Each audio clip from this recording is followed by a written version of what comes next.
Alright guys, welcome back again.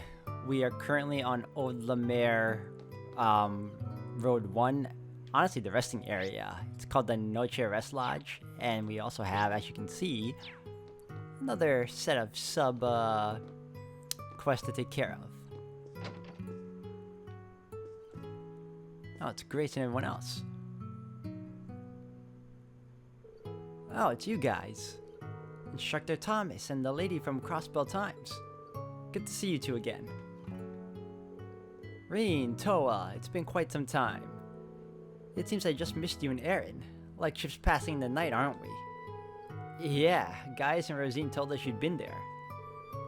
So, who's your friend over here? I've seen you around, but I don't think we've ever actually spoken. Those eyes. He must be blind. I had better make a formal introduction. Oh, it's, what's his name? Nielsen. I am Marcel Nielsen, freelance journalist. Of course, I've already heard of all about you. The redoubtable Miss Herschel, Class 7, and the Ashen Chevalier alike. Or perhaps it would be more accurate to call you the ultimate sacrifice of the Great Twilight.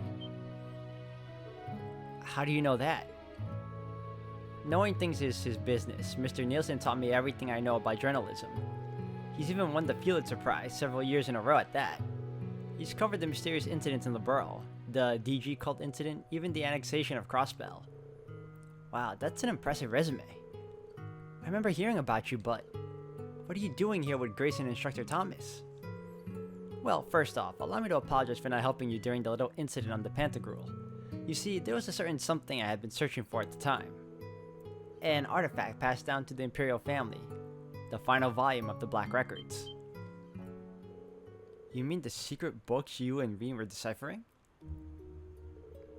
Between flame and earth, the wavering darkness begins to spin the tale of the end. First, the conflict of the great gods of the second pillar. Second, the fusion of earth and flame and the completion of the seven vessels. Third, the beginning of the thousand-year city and the acceptance of the Graal. Fourth, the disappearance of the Holy Beast and the catastrophe of the Whispering Dragons. Fifth, the recapture of the capital and the Vermilion Curse. Sixth, the Lion's War and the sacrifice of the Holy Maiden. Seventh, the appearance of the giant pillar in the north and the unwanted child. Eighth, the sacrifice of the village in the 100 Days campaign. Ninth, the great blue tree to the east and the appearance of the cursed castle. Thus the thousand-year-old wish was fulfilled. When the sacrifice is made and the ancient blood flows, the path to the Graal of Erebos shall open. When the tainted holy beast is pierced by the blade of the world's end, and its blood fills the Graal, the great twilight shall fall upon the land. So there's actually more to it than that. That's what His Majesty told me when I visited him at St. Ursula. There's an additional volume relaying what will happen after the Great Twilight. Sadly, however, His Majesty never read it himself. Whoa. It can record even the future? That's artifacts for you. They operate on a whole different kind of logic. All that stuff about the Recluse Cube back in the Burl. Whoosh, right over my head. I think all of us are at a loss over it, to tell you the truth. Lucky for us, Mr. Nielsen's already gotten hold of the last volume, right? Huh? Oh, right on the money. My, this must be the work of the Eight Leaf School's famous unclouded eye technique, no? It's as you say. I possess the final volume. It took a month of searching all throughout the Empire. And curiously enough, though my eyes are themselves clouded, I can still read the contents of the book. That this is the final volume of the Black Records is an unmistakable fact. Naturally, once I heard about it, I set about negotiating a trade. In the end, we settled on a very simple condition. All you have to do, Reen, is give Nielsen an interview. Huh? Me? But... Don't worry, I don't actually plan on publishing it. I've already pieced together a few basic facts from your lineage alone, as well as the unfortunate position you've been placed in. Nevertheless, it's in my nature to seek out the truth. I want to find out exactly what's going on here in Erebonia. And what better way to get to said truth than to ask one of the people directly involved? Everything I've heard puts you at the center of all the strange happenings that have occurred here over the past few years. I'd be happy to give you the last of the Black Records in return for answering a few of my questions. Reen. Goodness me, Wazi told me you were perceptive, but it's rather unnerving just how much you already know.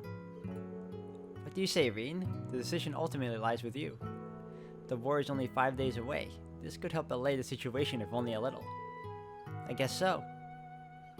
Let's do it. Alright, you can ask me anything you want. You have my thanks. I really appreciate this, Reen. Hey, do you mind if I sit in on the interview? I'm joining in too. No journalist worth her salt would let a chance like this get away. Toa, Thomas, and Grace remained in the room while everyone else left to wait outside. Thus did Reen's interview with the blind journalist then begin.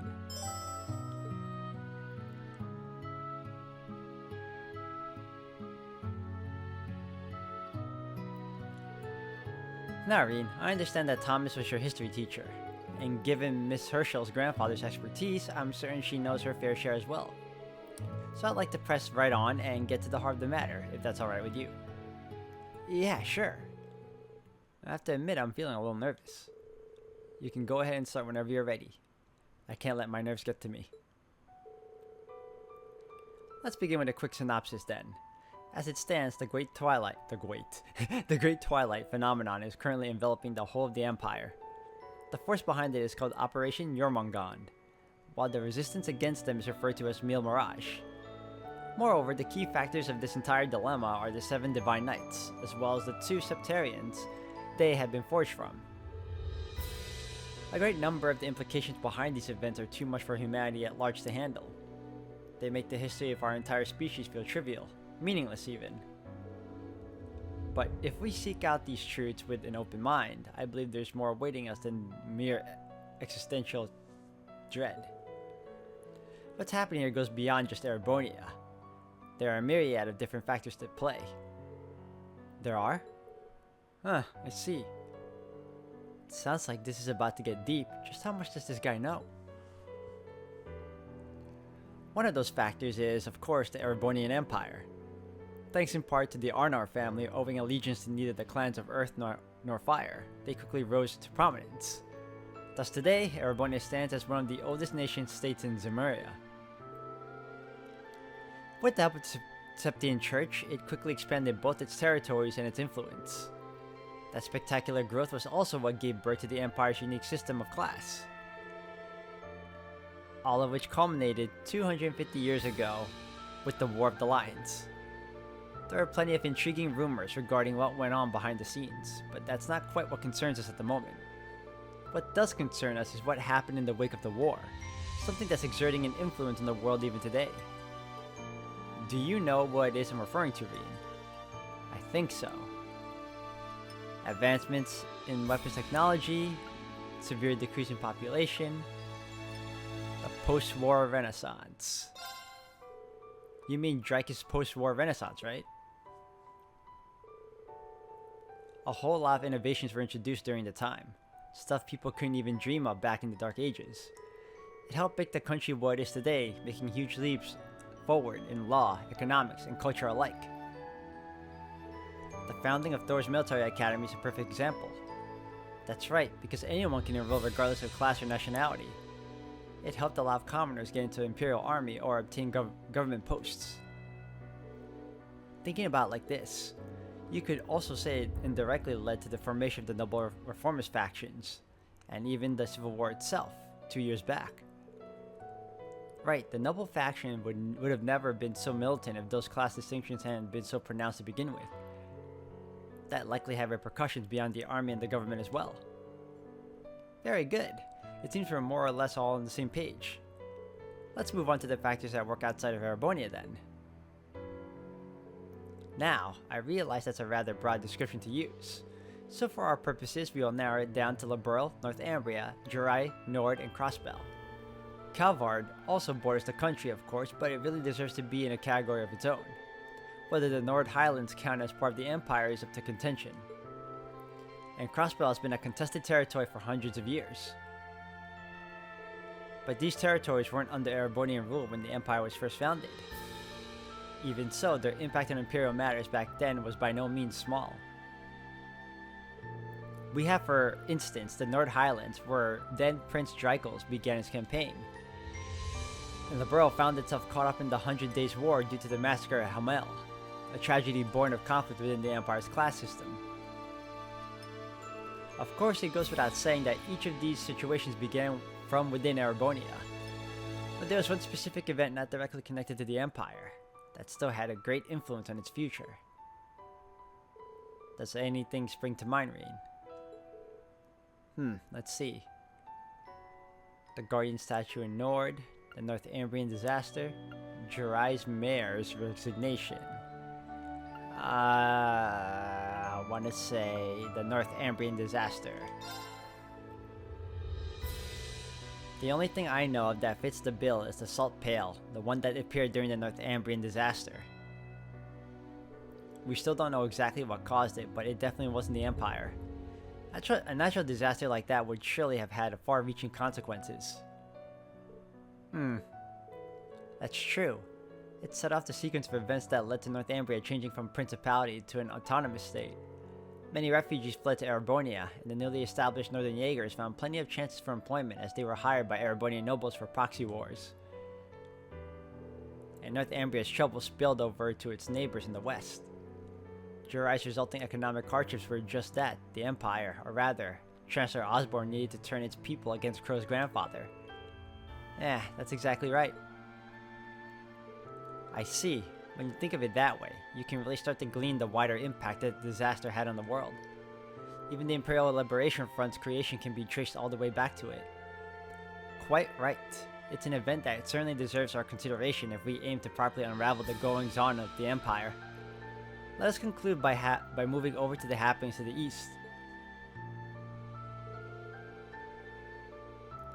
Again, to narrow things down, we'll specify east to mean Crossbell. Now, a part of the Empire in the Republic of Calvard. We may end up bringing other powers on the continent into discussion, but for now, let's focus on these two. Calvard has fought with Erebonia for control of Crossbell for centuries now. About 100 years back, their monarchy was overthrown and a republic established. Then 72 years ago, Calvard and Erebonia negotiated shared rule of Crossbell, effectively turning it into an autonomous state. But some 30 or so years before that, Crossbell was actually a part of the Empire. Were you aware of that? Come to think of it, I think we did touch upon that in our history classes, if only just barely. I guess an Imperial school wouldn't want to give a lot of attention to losing their territory. We still have the old Governor General's residence from when we were last under Imperial rule too. The old pro-Erebonian speaker took the place for himself, apparently holding some seriously shady underground auctions there. Omissions like this are a common story, I'm afraid. For the Empire, the shared jurisdiction represented a loss, a humiliation. Thus, they gave it a less and less prominence in their histories over time in an attempt to cover it up and diminish its importance. I see. Yeah, that about explains it. Drykos' post-war renaissance spurred Calvard on to make a great number of societal changes, many of which led to them increasing their own sphere of influence, eventually resulting in a dispute over Crossbell. The tension between the two nations has festered throughout the generations, especially on the side of Erebonians. And the curse is bringing all that animosity to the forefront. Calvard's resolution was a time of rapid change and upheaval. These things are never exactly simple, but there was one force that was instrumental in overthrowing the old social order. How's your knowledge of international history been? Do you know what it was? Well, immigrants from the east, nation-states from the east, the Septian Church. What force helped overthrow the Calvard monarchy? Immigrants from the east. A lot of people emigrated to Calvard around that time. They still do to this day, in fact. Indeed, at the time, Calvard was verging on the brink of an economic collapse. It said that the merchants moving in from the east gave the revolutionary forces enough financial aid to tip the scales in their favor. There are also rumors that eastern assassins were sent after major leaders on both sides. So that's how the flow of people from the east affected Calvard's revolution. The revolution led to Crossbell's autonomous statehood, which in turn led to its struggle for an independence and subsequent re-annexation. The re-annexation then led to Calvert taking military action, and the result of the battle led to them to deploy their agents to Heimdall earlier this year. I'm starting to see how it all connects to Operation Jormungand and Milmirage. Yeah, that's more behind-the-scenes dealings to this than just Erebonia's. This isn't really an interview, is it, Mr. Nielsen? It's more like a debriefing. Thanks to you, we now have a much firmer grasp of the continent's past, present, and future. All these events laid the groundwork for the curse of the Empire to take root. The way you put it, even my becoming a sacrifice for the Great Twilight sounds like it was inevitable. So that's what this was all about. Mr. Nielsen? Well, you are a key figure in this after all. I simply felt you had a right to know. Though, talking to and discussing our various theories was rather enjoyable too. Received the final volume of the Black Records. Ooh. It's relatively short compared to the others, so it shouldn't take you too long to decipher. In any case, you have my thanks for volunteering your time. Now, if you'll excuse me, I must go off in search of my next story. Wait, you're leaving? How? Oh, I've arranged passage with one of the transports passing through from Aragon. They'll take me as far as Milsanti. I'm sure I can find myself a train from there. Wow, that's pretty thorough. Do you mind if we tag along? This is just too good to pass up. I've got to tell Reins about all this. Reins. Well, it looks like this is where we part ways. But I expect we'll meet again. Perhaps with my commander present next time around. An appealing prospect to be sure. Thanks for everything, Mr. Nielsen. I feel like my understanding is finally up to speed. I'll try to take a wider perspective of what we're getting ourselves into going forward. Yes, thank you. This has all been very enlightening. The pleasure was all mine now. Now then, I bid you farewell.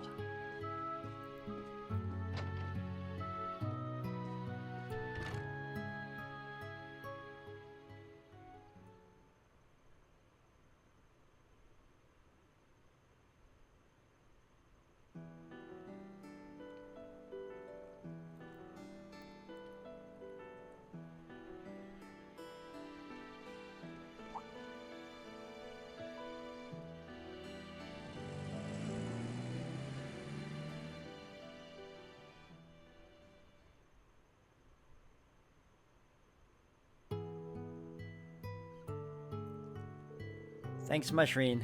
I'll get right on translating the final volume. It'll take me a couple of days, but I'll try to get it done before you have to leave. I appreciate it. Will you be heading back to your Merkaba then? Not yet. I need to go discuss some things with Rosine. Plus, I thought I'd stick around to help with some of the repairs to your Merkaba.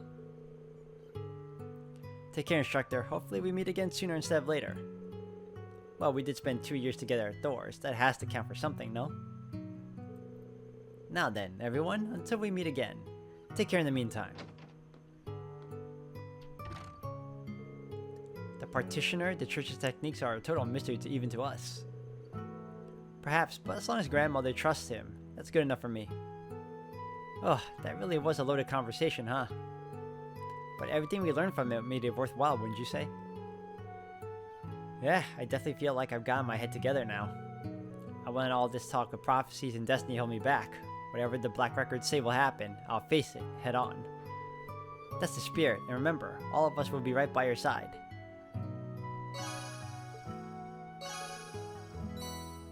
Goldia gem. Alright, making some moolah while I'm at it. Alright, next area is the mayor.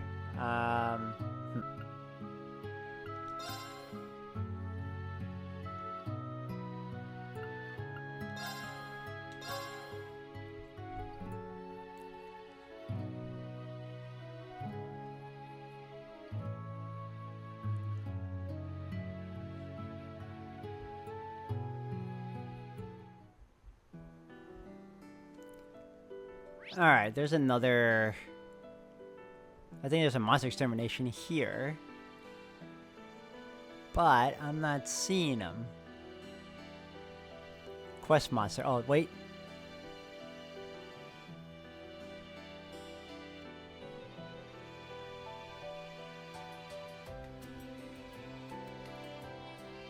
I don't see you. I see the Luna Shrine. Oh, there you are. Okay. Man, you're a small dot. Alright. Let's get going. Oh, no, let's go. Over here. And then I gotta get past a couple of these cannon fodder and straight ahead.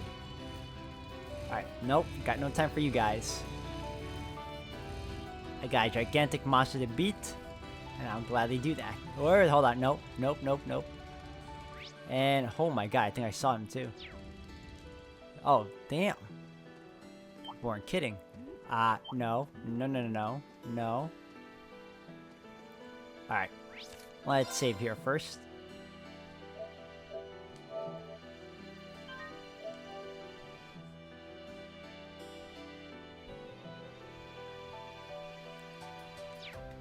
Oh my god, okay. A powerful foe. Ready yourselves. There! Why can't this work? Hey-ya! Watch out! This is a tough one. Ow. Not today! Was it trying to poison us already? I'm up! I don't appreciate that. Resonate! Divine Song Formation! I'm up! Alright, hold on. What are you weak against? Fire and time. Okay. Fire and time. Will do. Will do. Will freaking do. Yeah!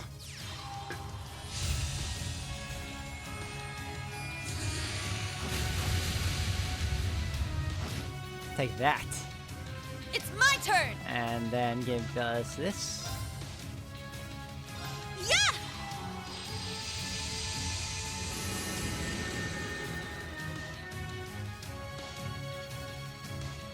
Oh, please miss. Okay, that was Unforgivable. as close as we were gonna get to that. Let's go! Alright. Have another go. Yeah! Let's go. And you too. Oh, can it go? Yeah.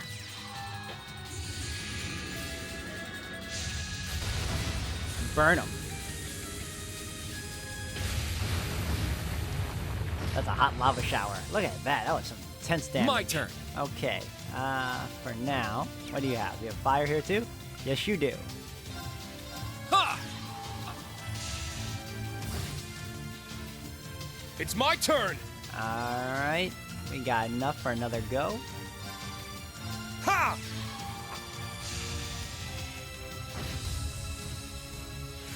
It's my turn! Perfect. We'll do... Let me scan you. Yeah!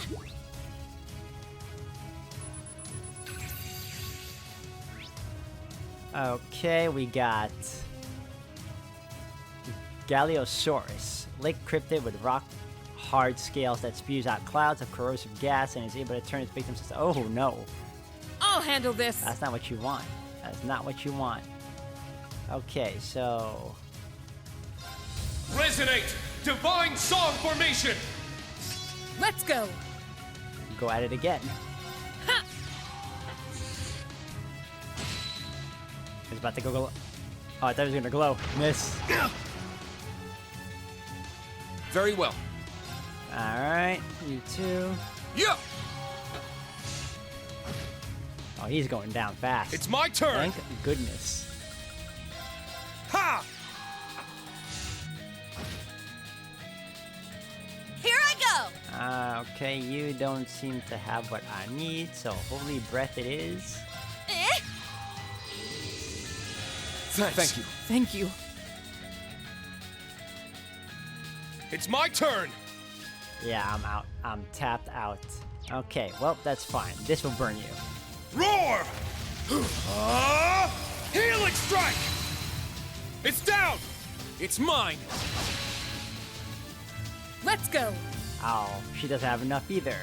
Alright, well, that's fine. That's what we have this for. Shine! Art celebration! Let's go.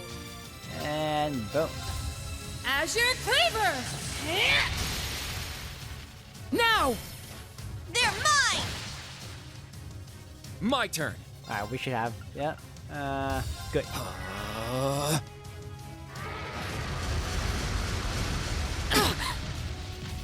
Not today! Ha! You're about to break, dude. All right! Must suck. Alright, what do you have? Alright, we're gonna win this. Let's do... No.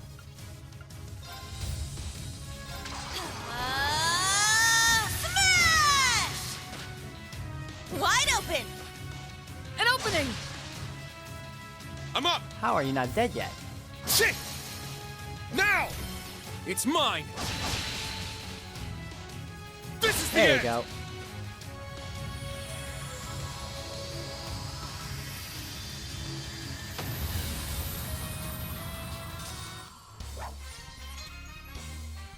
Good teamwork out there, Kurt. I'm always glad to be of assistance, Instructor. Oh yeah, that was a more of an easier fight than most fights. I grew a little. I did it. And his life was going down way fast with each fire move we used.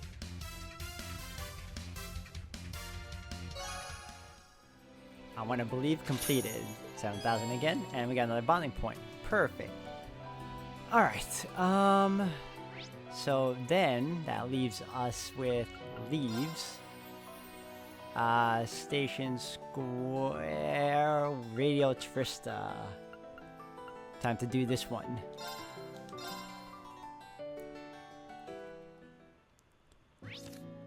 Oh, let me save.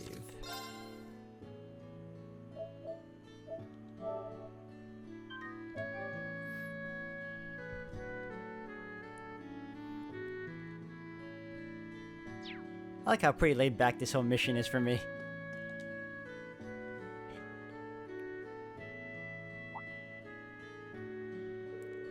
Did you see our request? That's right. I was a little surprised, honestly. But it was nice to meet up with your old coworker, right? But it looks like I made her mad, though. Anyway, you could hear me out? I know that you're all busy, but this may be the only chance we get. Well, it looks like it's about the radio drama from last time. Hearing myself on the radio was way too embarrassing. I guess we can hear you out. That's code, Reen. Huh, I think if you hear me out, you'll be interested too. Just like the request says, I want to broadcast a special episode on Radio Trista. We need to be careful with our words. We're being censored because of the war, after all. But I still want to spread my message about how we need to not lose sight of things more important than the war. Monk, I see. And you want me to step in for the protagonist role. Right. We want to make a new episode of Eternal Noon. But our voice actor was drafted, and we're missing our voice actresses too.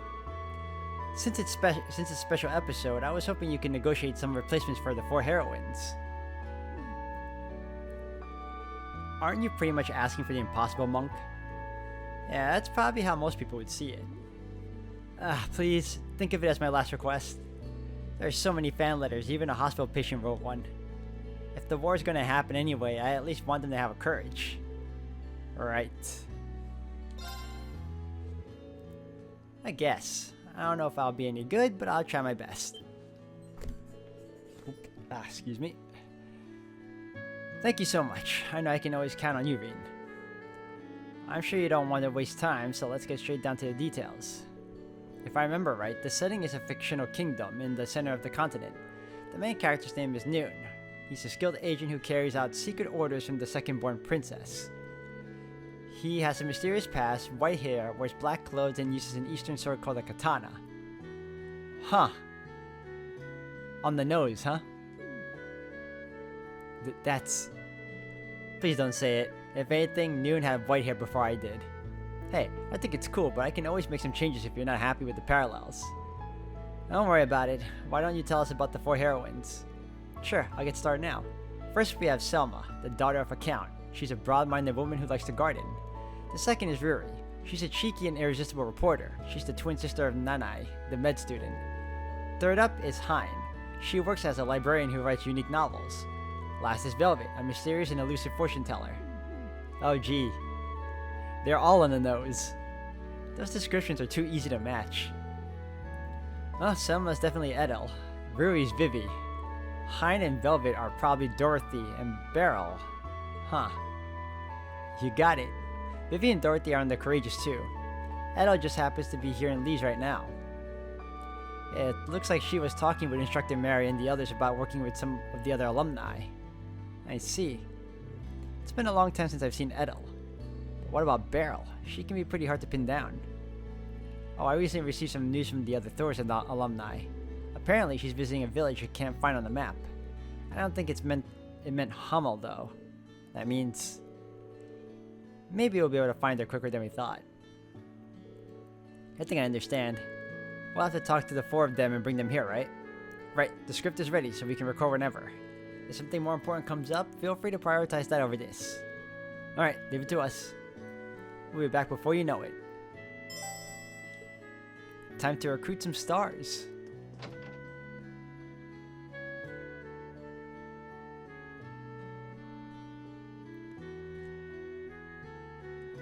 Alright, they sound the courageous, right? Bop, bop, bop.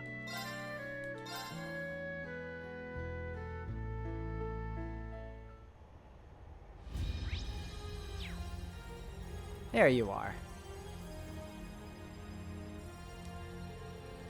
Don't worry, it's all good on my end. I've got this. Well, it's not good on my end. I couldn't reach you for over a month, and now you want to tag along and interview some third-party power? Not just that, but you even sent this complete unrealistic event plan? Our paper is read by the military for ADO's sake, although doing a joint feature with the Crossbell Times isn't a bad idea. Right, I actually talked it through with Rex. Actually, it might have been his idea originally. Normally I flat out refuse, but some other staff here are on board with your proposal. However, it's not workable without some changes. Come to the office and we can discuss the edits. So sorry, boss, but no can do. I'm not in the best touch with the military at the moment, so I'd rather keep a low profile. Can't I just leave it in your capable hands? Is this all a joke to you? Ever heard of the word responsibility? Probably not on her end. Vivi's talking to her superior at the Chronicle. Sounds like she submitted some unorthodox proposal to the editor-in-chief. Well, not my business anyway.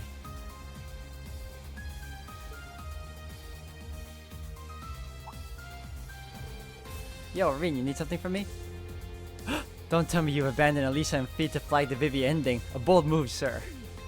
I have no idea what that means. I'm here because Monk asked me for a favor. I like how she's aware of those types of things. Rin told Vivi about the radio program and asked her to act as a stand-in.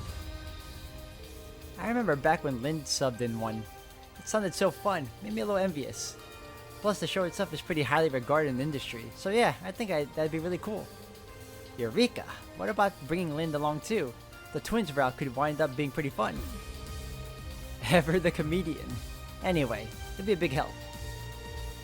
Radio Trista and Lee's, right? In the interest of time, I'm just gonna head straight there. I can't wait to hear you, Vivi.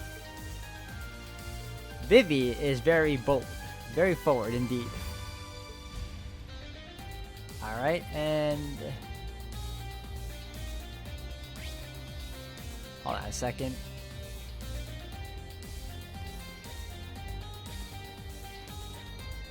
Oh, that's definitely not you.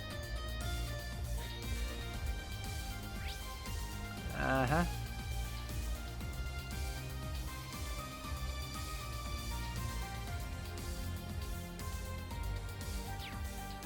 Hold on a second. I messed up.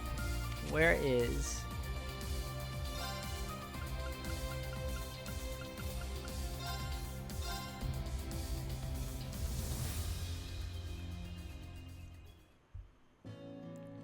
Alright. No.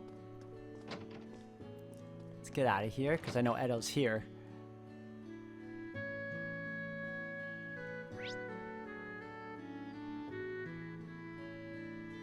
Ah, over there at the branch campus dorm.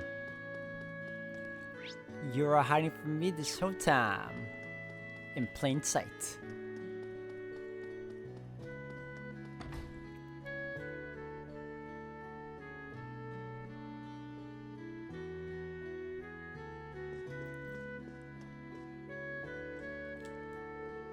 Well, look who's back. I was actually just asking about how things were going for you. You've been through a lot, but I'm glad you were able to meet up with Prince Oliver again. Whoa, how'd you know that already? Did Edel tell you? But that would mean...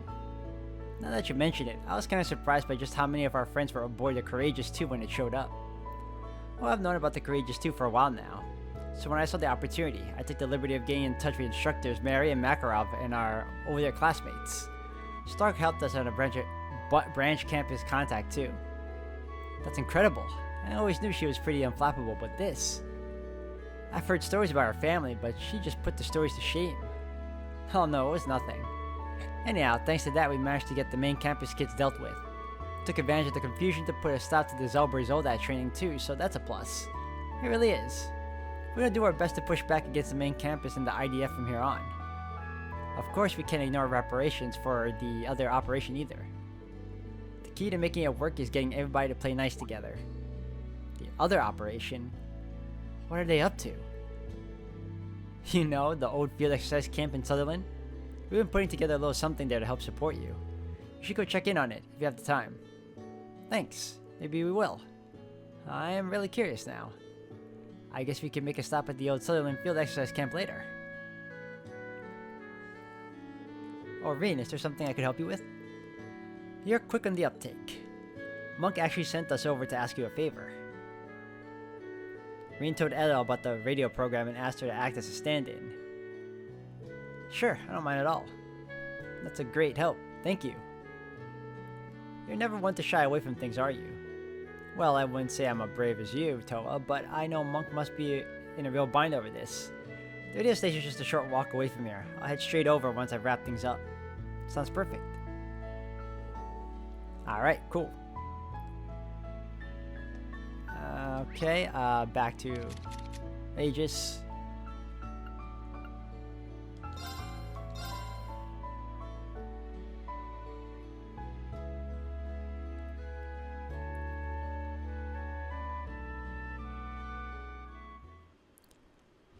Alright, where are you hiding?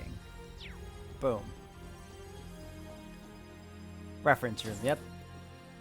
You'd be here. Dorothy. Rain, perfect timing. Help me out here. I'm trying to convince Dorothy to take a break from pairing up guys and write about girls for a change.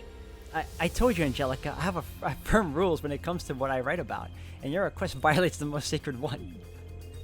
I don't really have a dog in this fight, but if Dorothy really doesn't want to do it, there's no reason she should have to, right?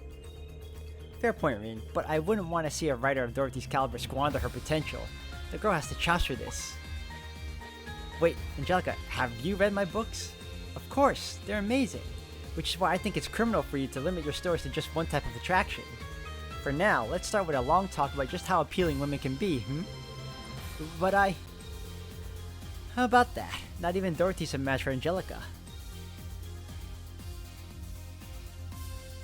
Oh, that's right. There was something I've been meaning to ask you, Dorothy. Oh? What is it? Reen asked Dorothy if she'd be interested in participating as a stand-in for Monk's radio program. Hold on a second. I'm not really sure I'm right fit for the lead role. That said, Eternal Noon has been seeing a silent yet sturdy jump in popularity among young women as of late.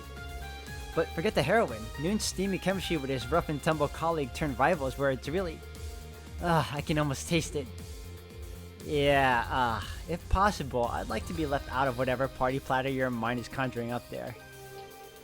Well, personally, I'd say go for it. It could get pretty creatively stimulating if you know what I mean. You're probably right. Okay, yeah, I'll do it. I'll take the plunge. Video Trista, right? In leaves? I'll head right on over once I'm finished here. Thanks, Dorothy. You're gonna do great. Alright. Perfect. Alright, well, on that note, guys, I'm going to end it here for today. I know I have, like, one more person to find, and then we'll be able to take on the Radio Trista quest, but we'll do that in the next video, so thank you all again, and I will see you all in the next one.